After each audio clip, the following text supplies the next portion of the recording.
Welcome to another episode of High Strangeness. Today I'll be talking about one of my favorite stories that comes out of the UK England area. This story is something that you might find in a children's book. It's got fantasy elements written all over it.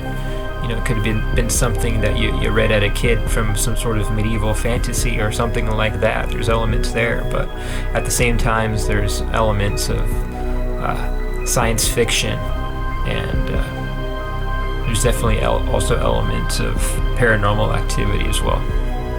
High Strangeness, Episode 4, The Sandown Clown. Alright, well here's a bit of history on the origins of the story of the Sandown Clown and the location. The story was first published in Volume 6 of the BUFORA Journal. It's a British UFO research magazine. The story was written by a man named Norman Oliver. It was about the encounters of a man named Mr. Y and his family. It was a pseudonym Mr. Y had chosen to protect himself and his daughter's identity. The story takes place in May of 1973 on a Tuesday on Lake Common in Sandown, the Isle of Wight. Sandown is a seaside resort located on the southeast coast of the Isle of Wight, England. Its neighboring resort of Shanklin and the town of Lake are just south of Sandown.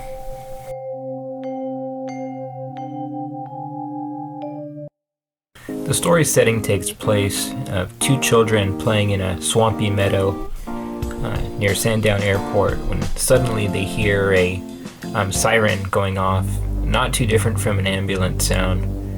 And as they hear that siren noise, their curiosity is intrigued, and they're compelled to find out where the source of the siren's coming from. So they follow forward, and as they pass an area with golf links, they come across a wooden footbridge, and they pass by it.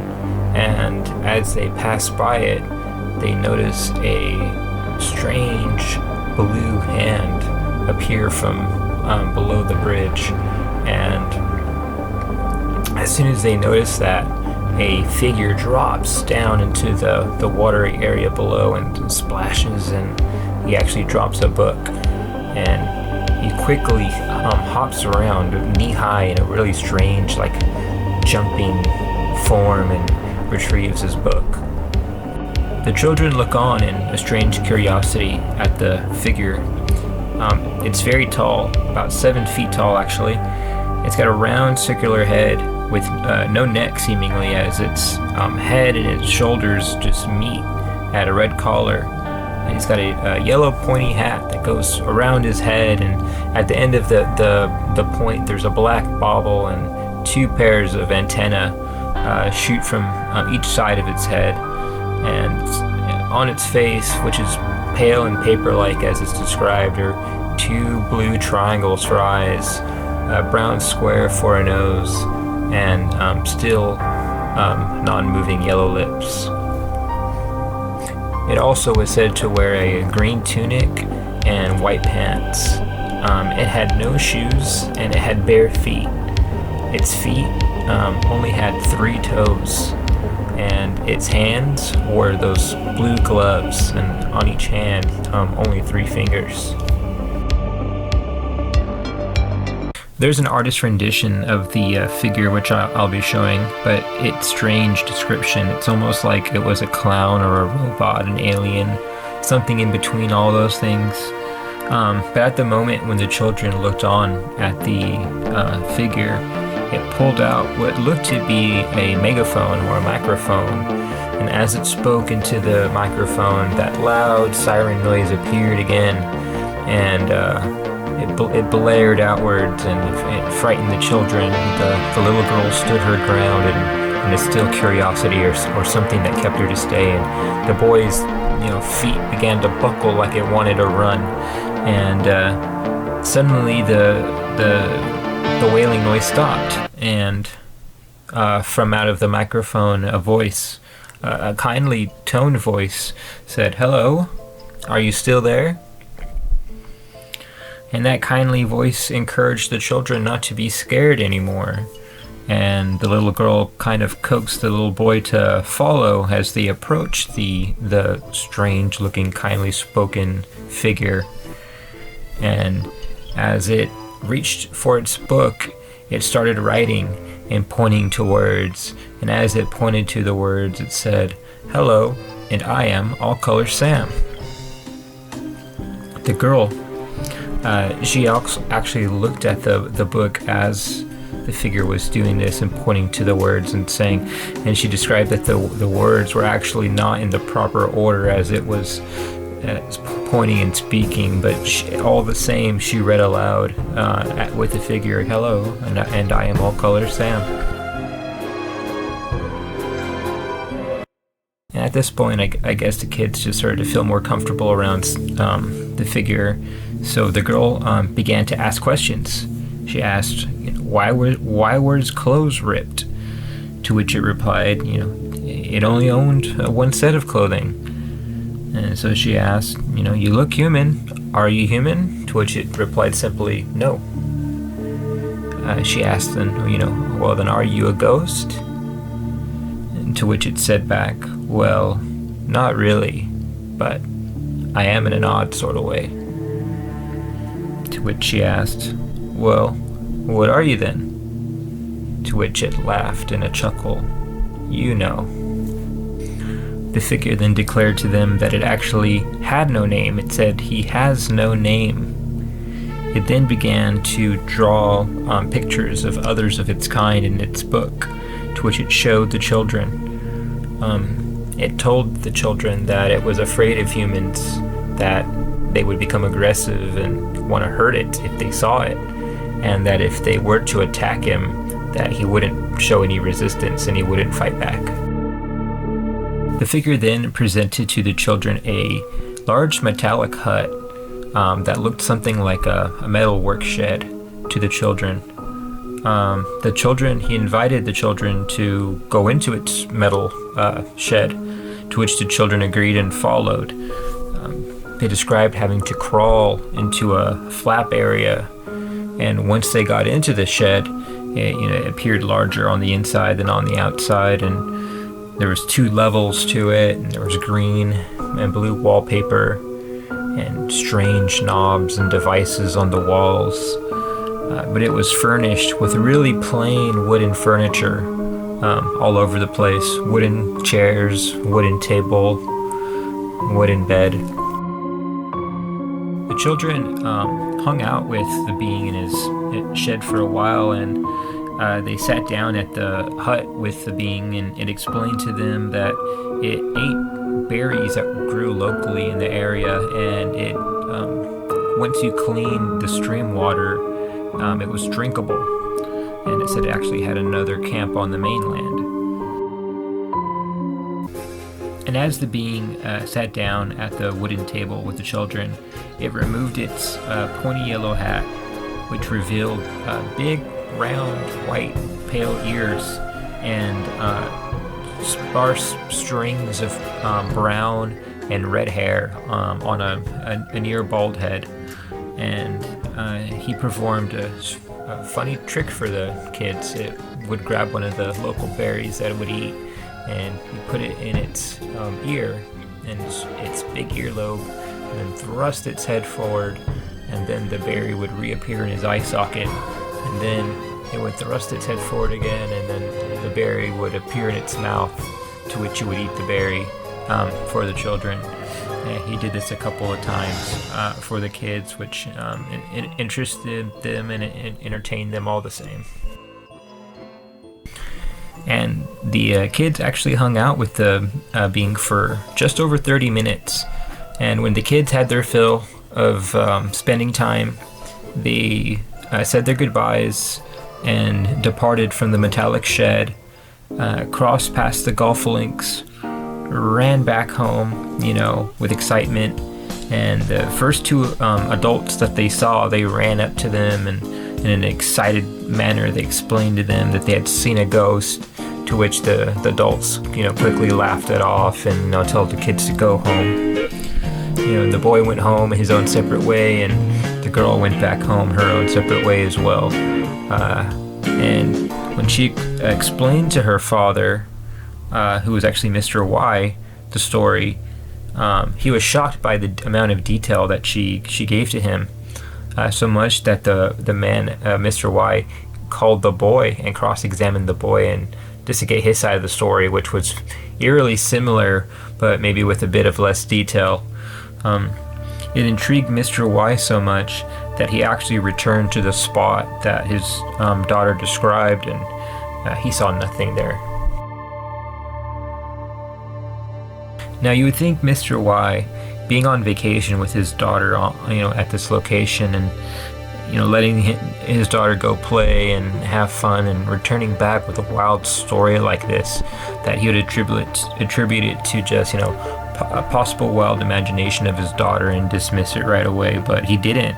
He actually further investigated it, and you wonder why. And there's a reasoning behind this. Mr. Y actually had a history 2 years prior of incidents himself. So in 1970, Mr. Y reported that he was driving a sea route, passing by a town of Brading near Mount St. Helens, and he made a sharp right turn, and at that point he noticed a UFO UAP to his right side. It was a multi-lit saucer with 7 or more blinking spheres of red, turquoise, and white light. It emitted no sound. He stopped the car several times on his drive to observe the UFO, into which it would either be parallel to him or behind him. And it came to a point where it came directly behind him as he went on his journey and kind of like followed him on his way. And even after reaching his destination, meeting up with his friend, he pointed out the UFO, to which his friend had even seen it. And as him and his friend continued their night and continued their journey, the light eventually faded off into the distance to not be seen again.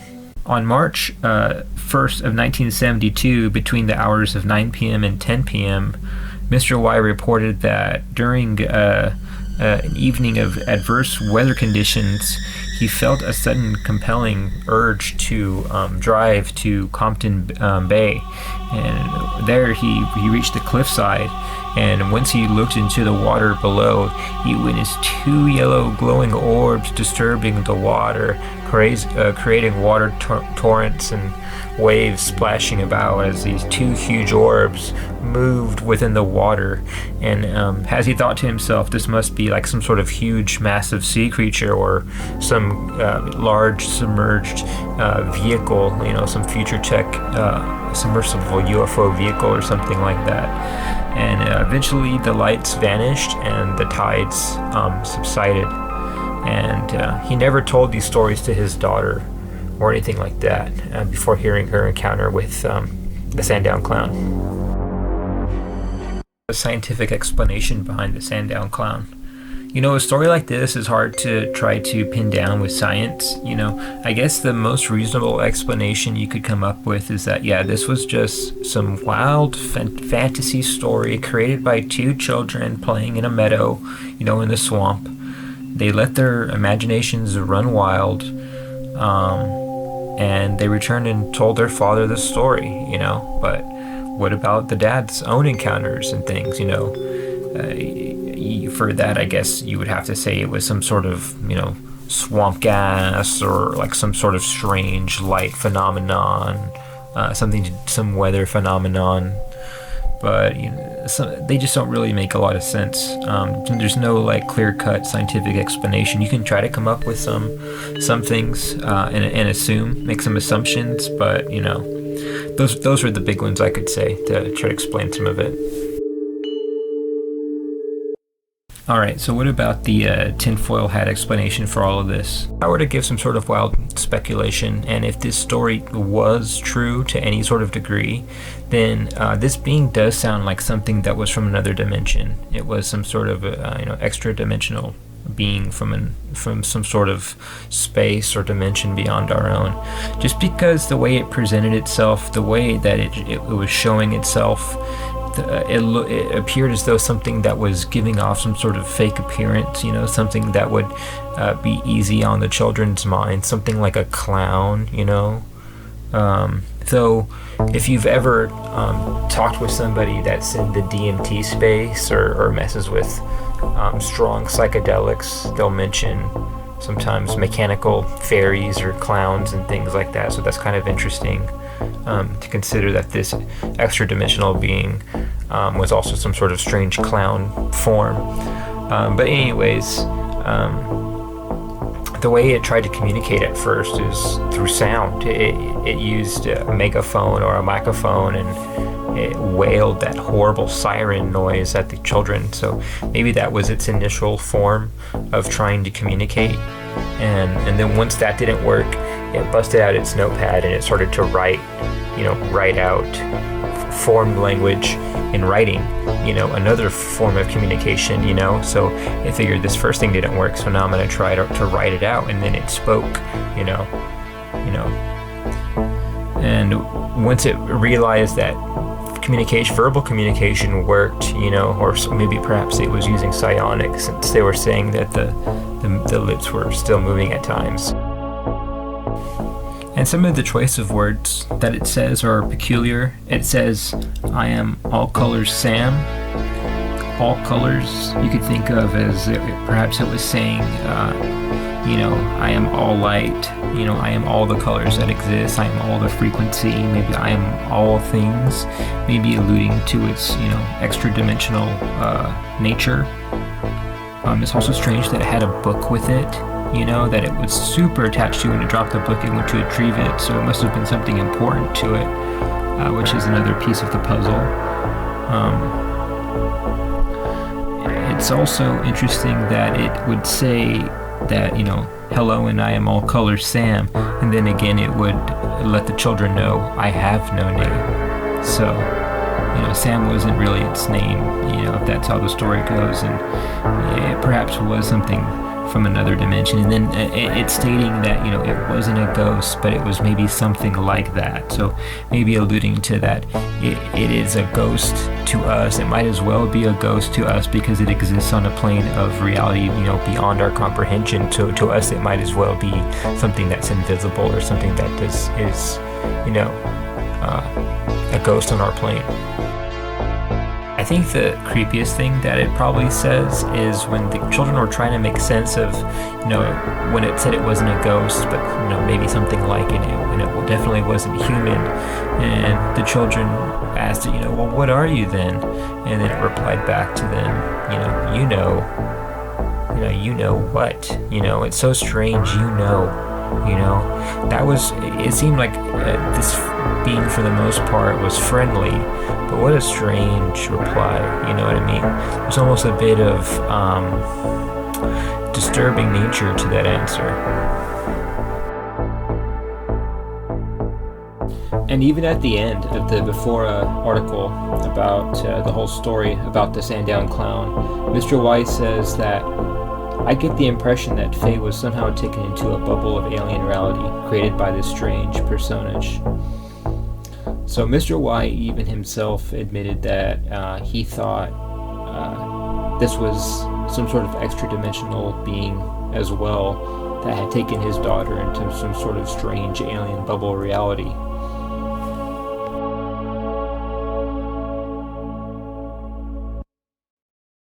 Alright, well that wraps up another episode of High Strangeness.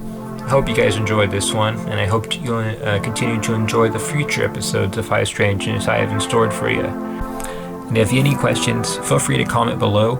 If you have anything you want to add about the Sandown Clown, if there's anything I forgot, or anything you want to add to what I said already, or if you agreed with something, disagreed with something, or if you want to have a more personal conversation, feel free to email me below at the highstrangeness777 email. And don't forget to like, comment, and subscribe. It helps me out a lot. And to all those who are watching currently, I do appreciate you, as I am currently refining my craft, and I hope to make future episodes even more entertaining. And remember, take care, be safe, because you never know when you might find yourself in the next case of High Strangeness.